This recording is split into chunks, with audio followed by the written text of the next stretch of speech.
अगला क्वेश्चन देखते हैं।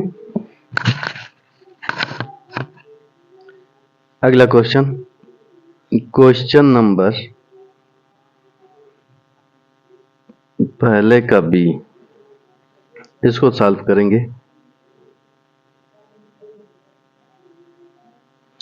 देखिए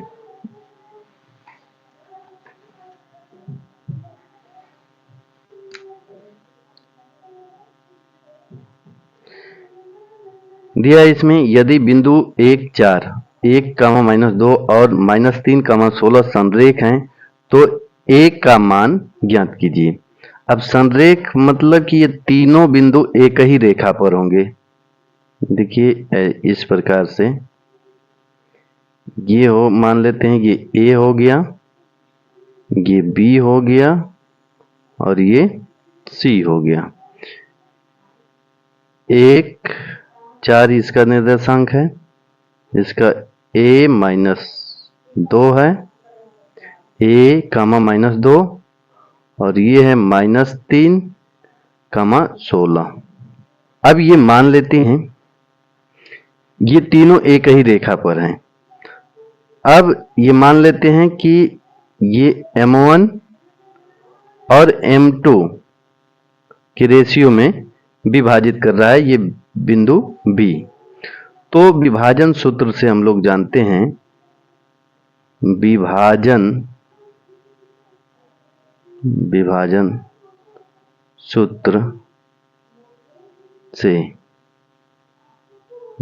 सूत्र से सूत्र होता है। देखिए b यहां पर माने हैं तो b हो गया एक्स वाई, एक बार सूत्र लिख देते हैं, एक्स वाई बराबर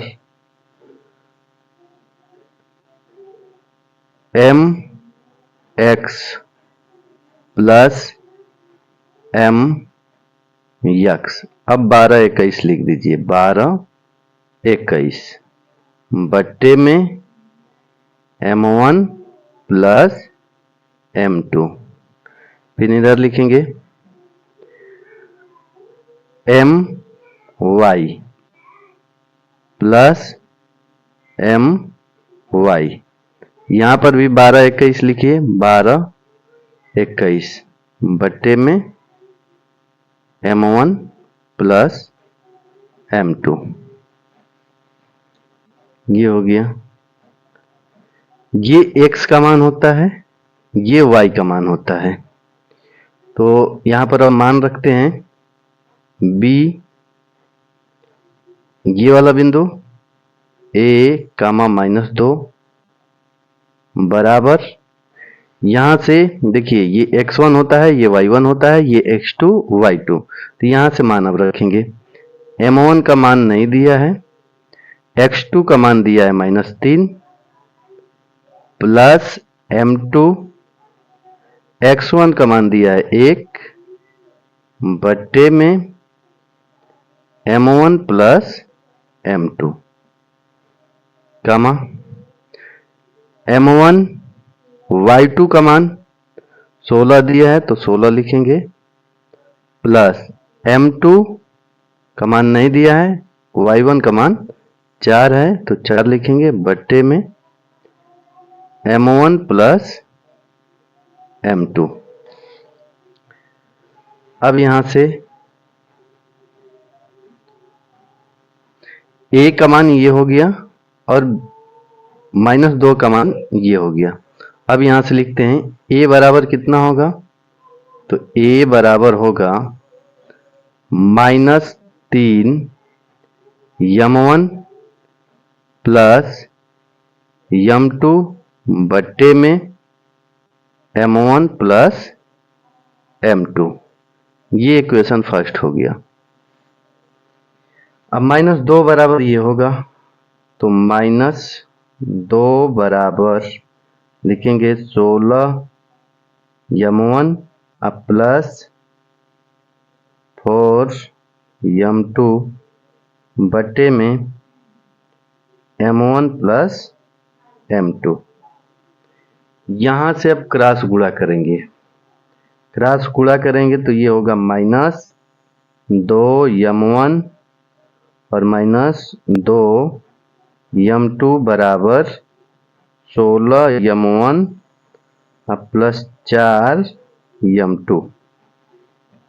m1 को इधर करेंगे, m2 को उधर करेंगे, तो माइनस 2m1 ये इधर आएगा तो माइनस 16m1 हो जाएगा बराबर ये 4m2 ये उधर जाएगा तो प्लस हो जाएगा 2m2। अब यहाँ से माइनस 2m1 माइनस 16m1 ये हो जाएगा माइनस 18m1 हो जाएगा बराबर 4 2 6m2 हो जाएगा। m1 को m2 को m1 के नीचे लाइए और 6 को 6 के नीचे माइनस 18 ले जाइए, तो यहाँ होगा m1 बटे में m2 बराबर 6 बटे में माइनस 18। इसको कटा देंगे तो 6 एकम 6 छत्तरी 18 यानी कि ये हो जाएगा 1 बटे में माइनस 3। तो m1 रेशियो m2 का मान आ गया 1 बटे में 1 सॉरी 1 रेशियो माइनस 3 आ गया, 1 रेशियो माइनस 3 आ गया। अब ये m1 का मान 1 और m2 का मान माइनस 3 समीकरण नंबर 1 में रखने पर 1 में रख देते हैं। देखिए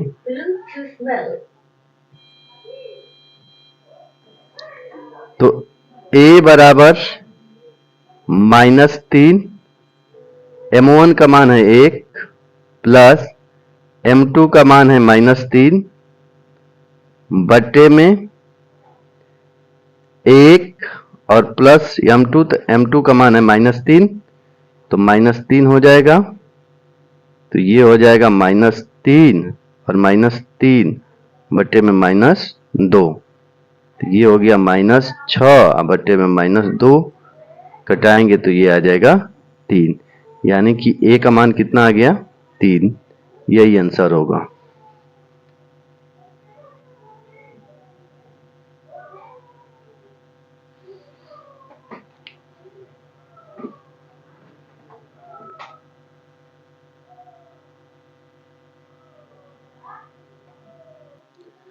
अगला क्वेश्चन क्वेश्चन नंबर है 1 का सी। देखिए इसमें दिया है क्या, सिद्ध कीजिए कि 1 प्लस साइन थीटा बटे cos theta plus cos theta बटे 1 प्लस साइन थीटा बराबर 2 सेक थीटा।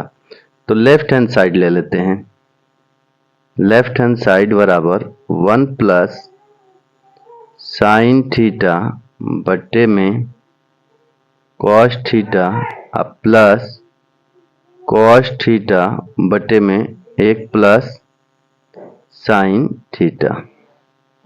अब इसको सॉल्व करेंगे तो यहाँ पर एलसीएम ले लेते हैं, एलसीएम यहाँ पर लेंगे तो cos theta 1 plus sine theta आएगा, कॉस से कॉस कैंसिल होगा, इसमें इसका गुणा करेंगे तो 1 प्लस साइन थीटा का होल स्क्वायर और प्लस ये कैंसिल होगा इससे, तो कास थीटा कास में कास का गुणा करेंगे तो कास स्क्वायर थीटा होगा बराबर।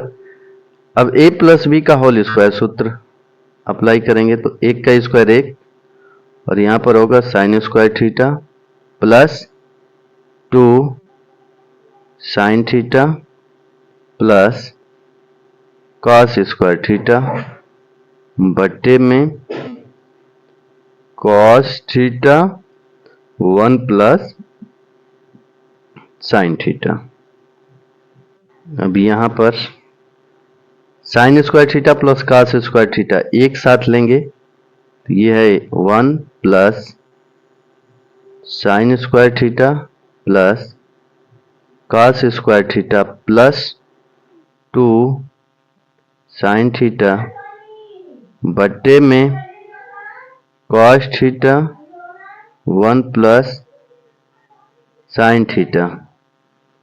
तो ये हो गया 1 plus sine square theta plus cos square theta 1 हो गया, प्लस 2 साइन थीटा बटे में cos theta 1 plus sine theta. एक एक ये 2 हो जाएगा, एक एक ये 2 हो गया, प्लस 2 साइन थीटा बटे में cos theta 1 plus sine theta. अब यहाँ पर 2 कॉमन ले लेते हैं, 2 कॉमन लेंगे तो 1 प्लस साइन थीटा बटे में cos theta 1 plus sine theta होगा। देखिए यहाँ से ये वाला इससे कैंसिल होगा और बचेगा क्या, तो ये 2 बच गया बटे में कॉस थीटा। तो 2 1 बटे कॉस थीटा को हम लोग लिख सकते हैं सेक थीटा। यही सिद्ध करके लाना था लेफ्ट हैंड साइड।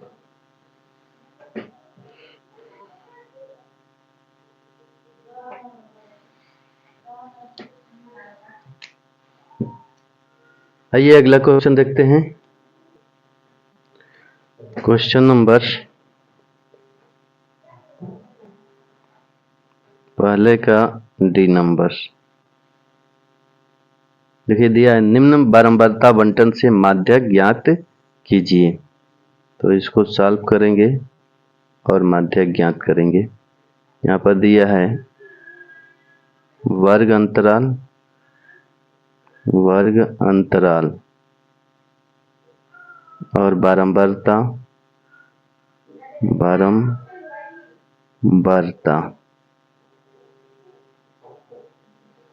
लिख लेते हैं। ये दिया है 0 से 10, 10 से 20, 20 से 30 और 30 से 40। यहाँ पर दिया है 30 से 40 और 40 से 50। अब बारंबारता में दिया है ये 6, 9, 20, 15, 9।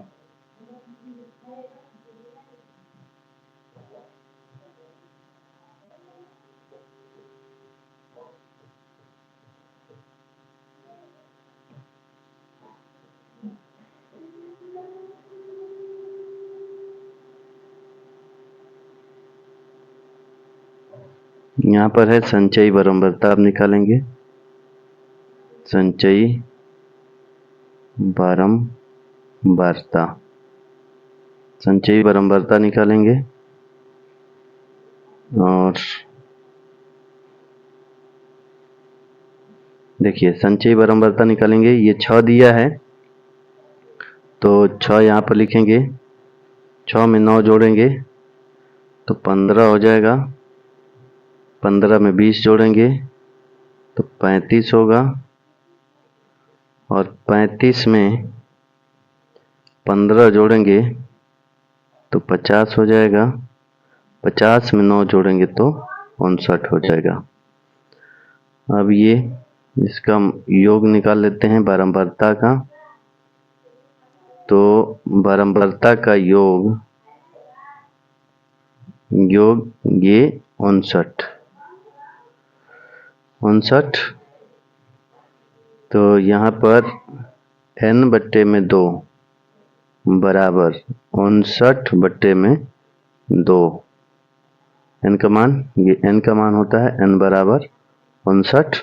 तो 59 बट्टे 2, तो 2 दूना के 4, 2 नवा 18 और 2 पचे 10। अब 29.5 आ गया n बट्टे 2 का मान। तो 29.5 किस में अंतर्निहित है, तो देखेंगे संचयी बारंबारता 35 में अंतर्निहित है। तो 35 के सामने जो वर्ग अंतराल होगा वो माध्यिका वर्ग होगा। तो यहाँ पर लिखेंगे 29.5 संचयी बारंबारता बर्ता संचयी बारंबारता 35 में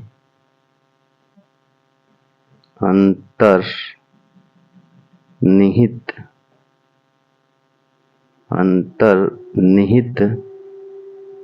है, अतः माध्यिका वर्ग, जिसके सामने वर्ग अंतराल क्या है 20-30 होगा।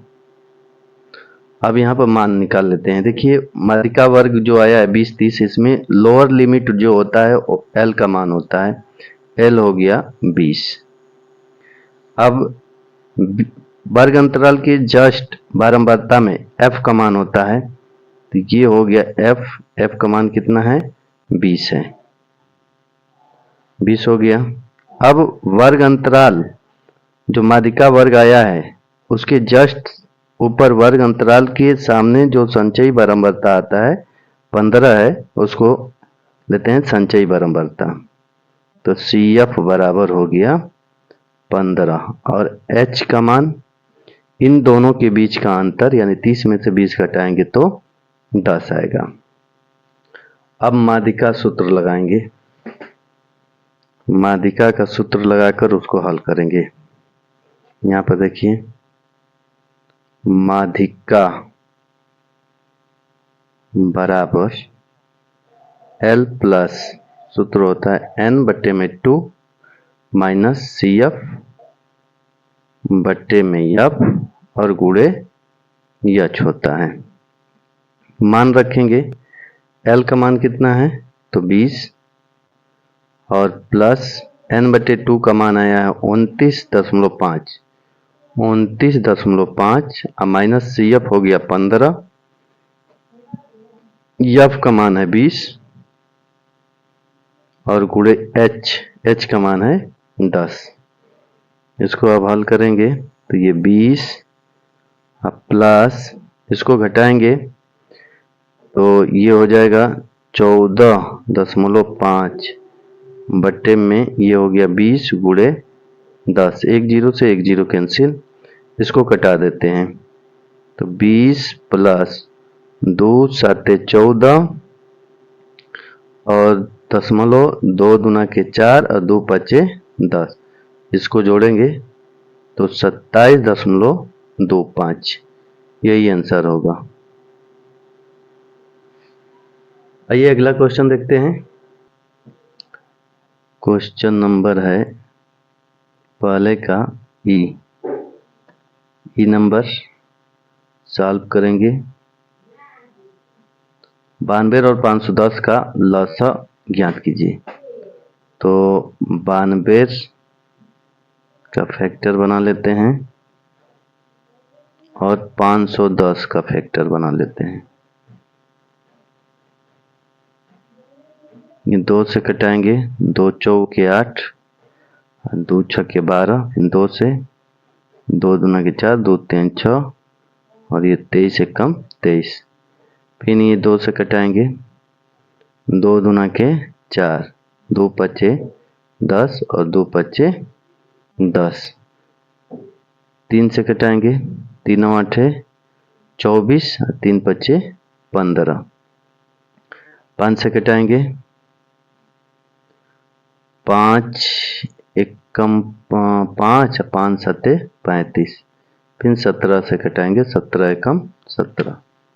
तो यहाँ पर अब लिखेंगे 92 बराबर 2 के पावर कितना है 2, 2 बार है तो 2 के पावर 2 लिखेंगे गुणे 23 और 510 को लिखेंगे 2 गुणे 3 गुणे 5 गुणे 17। तो इसका निकालना है एलसीएम।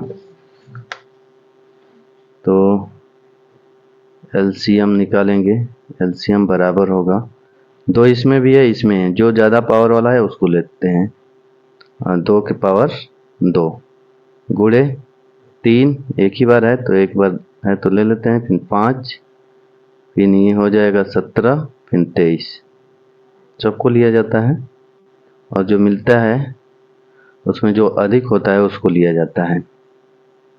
अब इसका गुणा करेंगे तो ये 2 दूना के 4 हो गया, 5 तिहाई 15 और गुणे 17 और गुणे 23, 15 चौके 60, 60 हो गया और गुणे 17 और गुणे 23। जब गुणा करेंगे तो आएगा 23 460, यही एलसीएम होगा। अगला क्वेश्चन देखते हैं। देखिए क्वेश्चन नंबर पहले का एफ सॉल्व करेंगे। सिद्ध कीजिए कि रूट में 3 एक अपरिमेय संख्या है। ये देखिए हर एक पेपर सेट में मिला है ये देखने को क्वेश्चन। देखिए इसमें क्या करेंगे, इसका विपरीत मान लेंगे कि माना रूट में 3 एक परिमेय संख्या है। तो जब परिमेय संख्या है तो इसको लिखेंगे रूट में 3 बराबर P अपान Q के फॉर्म में लिख सकते हैं, जहां P व Q पूर्णांक व सह अभाज्य है और Q 0 के बराबर नहीं है। P अपन Q के रूप में लिख सकते हैं क्योंकि परिमेय संख्या माने हैं, तो परिमेय संख्या को P अपन Q के फॉर्म में लिखा जा सकता है। अब यहाँ पर दोनों पक्षों का वर्ग करेंगे, दोनों पक्षों का वर्ग करेंगे तो ये हो जाएगा 3 बराबर इसका स्क्वायर हो जाएगा बटे में ये Q का स्क्वायर हो जाएगा। इसका इसमें गुणा करेंगे तो 3Q स्क्वायर बराबर ये हो जाएगा P स्क्वायर, तो Q स्क्वायर बराबर P स्क्वायर बटे में 3। इसका मतलब ये है कि लिखेंगे ये यदि 3 P स्क्वायर को विभाजित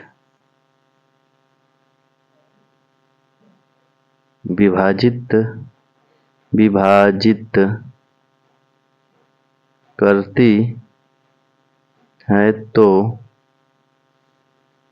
3 P को भी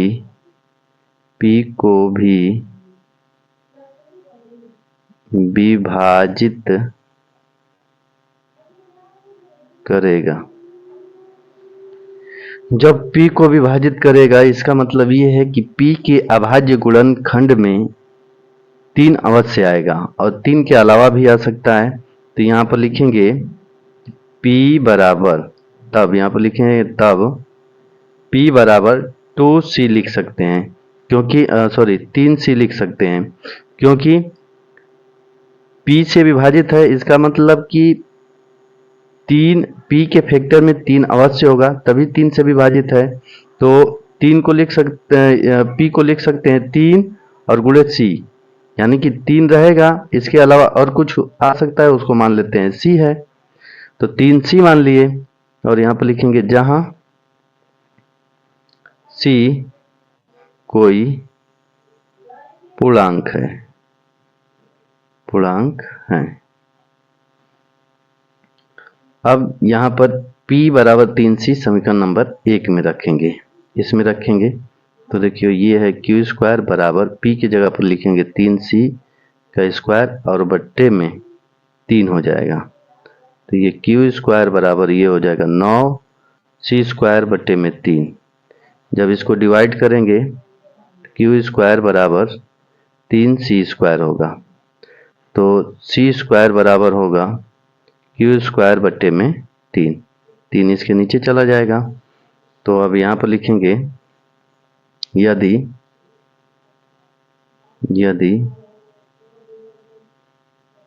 3 Q स्क्वायर को विभाजित करती है तो 3 Q को भी विभाजित करेगा। अब देखिए यहाँ पर माने हैं कि ये सअभाज्य है पूर्णांक और सअभाज्य है। सअभाज्य संख्या मतलब कि वो किसी से न कटे, स्वयं और एक को छोड़कर वह किसी संख्या से न कटे। और यहाँ पर देख रहे हैं कि Q को भी 3 डिवाइड कर रहा है और P को भी 3 डिवाइड कर रहा है। तो अब यहाँ पर लिखेंगे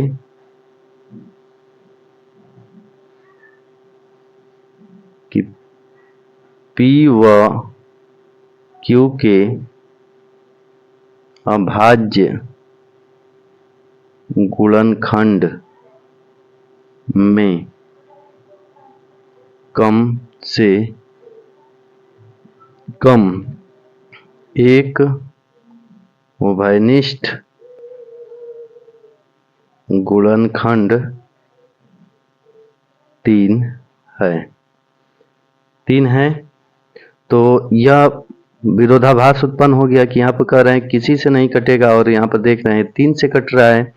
तो लिखेंगे यह विरोधाभास हमारी गलत कल्पना के कारण उत्पन्न हुआ है। अतः रूट में 3 एक अपरिमेय संख्या है। यही प्रूफ करना था। ये कई बार प्रूफ करवा चुके हैं इसलिए इसको थोड़ा रफली हल किए हैं। हर सेट में ये पूछा गया है। तो इस वीडियो में इतना ही। मिलते हैं अगले वीडियो में इसी क्वेश्चन पेपर के क्वेश्चन नंबर 2 के क्वेश्चनों के साथ। तब तक के लिए धन्यवाद।